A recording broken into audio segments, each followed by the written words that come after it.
តាំងពីសម្រាប់កូនហើយខ្ញុំមិនដែលបានទៅផ្សារទេប្តីអ្នកទៅរហូតនឹងឯងដោយសារតែពេលខ្ញុំទៅគឺនាំកូននាំចៅទៅទាំងអស់ដល់ពេលគាត់ទៅម្នាក់ឯងយើងវាស្រួលដែររៀងលឿនគួរសមណាបងហើយឥឡូវហ្នឹងមិនបាច់ថាឲ្យទិញអីទេគឺគាត់ដឹងតែម្ដងថាត្រូវទិញអីអញ្ចឹងណាព្រោះអីដើរផ្សារញឹកញយពេកធ្លាប់ត្រូវទិញអីដឹងមកចប់តែម្ដងប្រាប់គាត់ពេលល្ងាចថាបងស្អែកទៅផ្សារគាត់ព្រលឹមឡើងយកកូនទៅដាក់សាលាផ្លាប់គឺថាគាត់ចេញទៅភ្លាមតែម្ដងលឿនណាស់ប្តីខ្ញុំស្រួលណាឥឡូវនេះចេះដើរផ្សារទិញអីឡើងមកចាប់ខ្ញុំដែរបានទៅផ្សារតែឥឡូវពេលខ្លាំងនឹកផ្សារដែរហ្នឹងមិនដែលបានទៅនៅតែផ្ទះរហូតមើលកូនរហូតថ្ងៃហ្នឹងមកសឡប់មកជូប៉ុន្តែមុននឹងសឡប់ហ្នឹងដាក់ដាំបាយសិនព្រោះអីខ្លាចភ្លេចហើយដាក់ដាំបាយហើយនេះកូនកន្លោះខ្ញុំនេះគាត់ល្ងុយគេចឹងបងប្អូនចឹងឲ្យគាត់មើលមកឲ្យគាត់គេចឹងទៅបានយើងធ្វើអីស្រួលចឹងណាបងប្អូនឲ្យមុខនេះក៏ប្រាំងតែម្ដងហើយថ្ងៃទី20ហ្នឹងបាន8បាន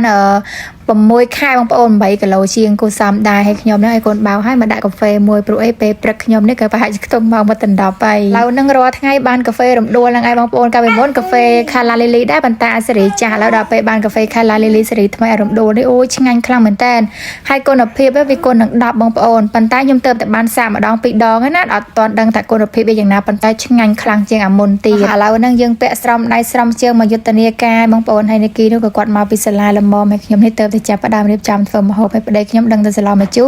គឺគាត់បេះមកទេសគាត់នៅខាងក្រោយណាឡើយចាប់ផ្ដើមផ្លែមួយមកឲ្យតនប្តីខ្ញុំគាត់ហូបដែរណាហើយនេះសឡមកជូជាមួយនឹងក្តាតហ្នឹងឯងបងប្អូនព្រោះប្តីខ្ញុំគាត់ជួយចិត្តនិយាយទៅអាចសឡមកជូបែបមិនដឹងមកជូយួនមិនដឹងមកជូធម្មតាអីចឹងណាបងប្អូនលក្ខណៈថាមានអីធ្វើនឹងហើយចិត្តធ្វើឲ្យតែបានញ៉ាំធ្វើដូចថាយើងលក្ខណៈគ្រួសារគ្មានក្បួនគ្មានខ្នាតអីចឹងណាធ្វើឲ្យតែបានញ៉ាំទៅ3ធៀងហ្នឹងយើងសឡមកឆ្នាំងទៅដល់ល្ងាចចុះព្រោះអីប្តីខ្ញុំគាត់ញ៉ាំតែក្តាតហើយនឹងមានតកួនអីតិចតួចទៀតអញ្ចឹងណាបងប្អូនហើយពេលដែលកាត់ហើយកាត់មកមុនខ្ញុំអត់ដែរដាក់ជាមួយនឹងអំបិលទេប៉ុន្តែបងប្អូនគាត់បានឃើញគាត់ថាក្លុកអំបិលតិចទៅឲ្យវាកុំឲ្យវាល្មមកុំឲ្យអីអញ្ចឹងប៉ុន្តែក្តាតនេះខ្ញុំទិញមកកម្រប៉ះល្មហើយបងប្អូនយូរម្ដងពេលដែលយើងទិញមកពេលដែលយើងស្លទៅរៀងល្មរបស់អណ្ដាតដែរតាហើយនឹងមានពេញប៉ះនេះអាស្លនេះមិនដឹងមកជួយយួនមិនជួយអីទេព្រោះអីដូចយួនខ្លះដូចខ្មែរខ្លះព្រោះអីយើងអត់មានម្នាស់អត់មានគ្រឿងគ្រប់អីចឹងណាមានតែ3មុខហ្នឹងឯងឲ្យដាក់តកួនព្រោះអីប្តីខ្ញុំក៏ចូលចិត្តញ៉ាំតកួនណាអញ្ចឹងតកួនគាត់ទិញមកឲ្យឃើញល្អឲ្យលើកនេះគឺនិយាយទៅល្អខ្លាំងមែនទែនតកួនអត់ទៅចូលខែក្តៅខ្ចីហើយគឺតម្លៃវារឿងធូរថ្លៃជាងខែត្រជាក់ទេបើខែត្រជាក់តកួនអត់ល្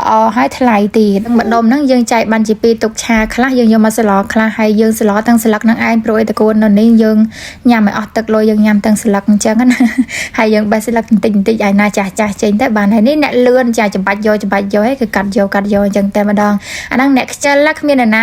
ាធ្វើដូចអ្នកខ្ជិលបានទេបងប្អូនលឿនណាហើយនេះស្លយើងចាប់ផ្ដើមពុះហើយដាក់បង់ទឹកត្រីចូលខ្ញុំមកដាក់ប្រហុកទេបងប្អូនព្រោះអីប្រហែលខ្ញុំគាត់ញ៉ាំប្រហុកណាដាក់ម្សៅស៊ុបដាក់ស្ករអញ្ចឹងទៅហើយនេះបកាយើងគឺបកាកកគេមានអត់បកសបកបកសបកហើយចាយើងយកមកត្រាំទឹកចោលហ្នឹងទៅក៏លាតកគឺយើងយកមកស្លល្មមតាមហ្នឹងទៅបងប្អូនស្លខ្ញុំអញ្ចឹងឯងនិយាយទៅបើអ្នកខ្លះថាស្លយើងឆ្ងាញ់ដែរប៉ុន្តែយើងធ្វើមិនដូចថាយើងធ្ល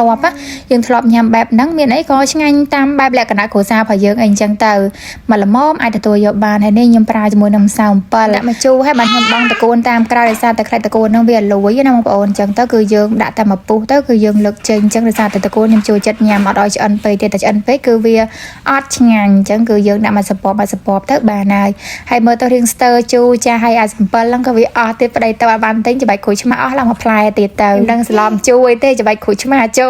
លព្រោះអីវាតល់ទៅហើយប្តីថាអូយគាត់មិនទៅទេមិនទៅទៀតទេដាក់ក្រូចឆ្មាចូលទៅដល់ពេលដាក់ក្រូចឆ្មាទៅមានអីឲ្យស្លមិញផ្លេចដាក់អំបិលឥឡូវហ្នឹងគឺបង់អំបិលតាមក្រោយដាក់អមដាក់ជាមួយនឹងខ្ទឹមបំពងទៅគឺរួចស្រេចបាត់ហើយបងប្អូនប៉ុន្តែមានអីដល់ពេលច្បាច់ក្រូចឆ្មាអញ្ចឹងទៅមានអីឆ្ងាញ់ប្លែកដែរតាបងប្អូនក៏ហើយមិនទាន់បានញ៉ាំទេថាញ៉ាំដែរប៉ុន្តែប្តីថាអូអត់ទាន់ញ៉ាំទេមករៀបចំឲ្យបានឲ្យភ្ញៀវសិនព្រោះអីបានលើកនេះរៀងច្រើនគួរសមដែរព្រោះអីតម្រាំតែរៀបហើយប្រហែលជាខ្ទង់2-3ម៉ោងអីណោះព្រោះអីខ្ញុំរៀបម្នាក់ឯងតែបើថាវាយលេបូប្តីខ្ញុំក៏អ្នកវាយអញ្ចឹងណាហើយយើងតម្រាំតែដាក់រៀបចំឲ្យបានជូនភ្ញៀវហើយអញ្ចឹងរៀងយូរគួរសមឥឡូវហ្នឹងមករៀបចំឲ្យបានឲ្យភ្ញៀវឲ្យបងឲ្យគាត់នៅខាងអាមេរិកចង់កំងឲ្យបានអីគឺខាងខ្ញុំចាមានលក់ផលិតផលជាច្រើនមុខអញ្ចឹងណាបងចង់ដឹងកាន់តែច្បាស់គឺអាចចូលនៅក្នុង page មើលរូបភាពបានព្រោះខ្ញុំមាន post ជាច្រើនរូបភាពអញ្ចឹងណាបងប្អូនអីវ៉ាន់ចូលកេះឲ្យ clear ណោះដាក់ស្រូបបាយមួយចានហ្នឹងមកអង្គុយដាក់ label ឲ្យភ្ញៀវព្រោះអីខ្ញុំអ្នកប្រាប់ address ទៅប្តីហើយប្តីខ្ញុំក៏អ្នកវាយ label អញ្ចឹងហើយមានតែផ្លូវហ្នឹងឲ្យលឿនហើយប្តីខ្ញុំក៏អត់តន់ញ៉ាំទេប្តីខ្ញុំក៏អត់ចូលចិត្តធ្វើការបដាញ៉ាំបដាទេតោះធ្វើការហើយអត់បានគាត់ញ៉ាំហើយបើកូនកន្លះខ្ញុំស្រែកទៅមុខអត់រួច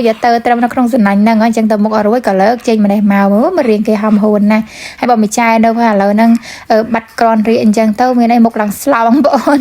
ញ៉ាំមិនសូវបានហើយគ្នារៀកអញ្ចឹងទៀតមានអីឡើងស្វិតអញយល់លើសដែរបើនិយាយពីរឿងគីឡូវិញប្អូននេះគីឡូចិត្តតន់មិនចាយហើយសាច់ឡើងកណាន់ណាន់ហ្មងហើយមុំច្រើនណាឥឡូវ2ម៉ោង3ម៉ោងអីមុំម្ដង2ម៉ោងមុំម្ដងឥឡូវហ្នឹងមុំច្រើនណាស់ដូចកាន់ពីមួយខែមុនកាន់មួយខែមុនពិបាកមុំខ្លាំងមែនតើដល់ពេលឥឡូវហ្នឹងមុំច្រើនទាំងទៅឡើងគីឡូហើយរឿងសដកកពស់ខ្លាំងហើយមួយថ្ងៃខ្នាញ់តកូនកន្លះខ្លួនឯងហ្នឹងឯងមើលគេញឹមម្ដងប្រំប្រៃណាកូនកន្លះខ្ញុំ